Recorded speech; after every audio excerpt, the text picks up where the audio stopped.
Tirupati corporation ఎన్నికల్లో వైకాపా గెలుపు కోసం బూత్లలో ఫ్యాన్ గుర్తుకు ఓట్లు వేస్తున్న సమయంలో తాము కనిపెట్టి అధికారులకు పట్టించిన పాపానికి నేడు కోర్టు సమన్లు తమకు పంపించారని టీడీపీ నేత నరసింహ యాదవ్ ఆగ్రహం వ్యక్తం చేశారు. తిరుపతి ప్రెస్ క్లబ్లో శనివారం మీడియా ముందు శ్రీధర్ వర్మ, శాంతి యాదవ్, కృష్ణ యాదవ్, వెంకీ, యశ్వంత్ రెడ్డి తదితరులతో కలిసి ఆయన మాట్లాడుతూ బూత్ల వద్ద దొంగ ఓట్లు వేస్తున్న సమయంలో తీసిన వీడియో క్లిప్పింగ్స్ తదితర సాక్ష్యాధారాలు తమ వద్ద ఉన్నాయని, అయినా పాలక పార్టీ ఫ్యాన్ గుర్తుపై దొంగ ఓట్లు వేసుకుంటున్న నాయకులపై కేసులు పెట్టకుండా దొంగ ఓట్లను పట్టించిన తమపైనే కేసులు పెట్టి నేడు కోర్టు సమన్లను ఫిబ్రవరి 14వ తేదీ తప్పక హాజరు కావాలని తమకు ఇవ్వడం ఎంత దిగజారుడు రాజకీయం చేస్తున్నారంటూ ప్రజాస్వామ్య ఖూనీ అయిందని దుయ్యబట్టారు.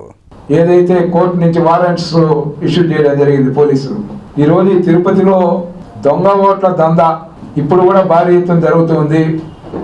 ఎన్నికలప్పుడు మేము రెడ్ హ్యాండెడ్గా మేము పట్టిస్తే ఎవరైతే ఇది ఉన్నారో వాళ్ళపైన కేసులు పెట్టి వాళ్ళని పైన అధికారులపైన చర్యలు తీసుకోవాల్సిన ఎన్నికల విధులు నిర్వర్తించే పోలీస్ డిపార్ట్మెంట్ కానీ, రెవెన్యూ డిపార్ట్మెంట్ కానీ, ఇక్కడికి వచ్చిన కలెక్టర్ కానీ న్యాయం చేయకపోగా ఈ విధంగా ఫోటోలతో సహా వచ్చాయి. ఆ రోజు మీడియా ద్వారా కానీ, ప్రింట్ మీడియా, ఎలక్ట్రానిక్ మీడియా ద్వారా కూడా ఫోటోల రూపంలో రెండు ఓట్లు పెట్టి అవి కూడా ఫ్యాన్ గుర్తు పైన ముద్రించున్నాయి.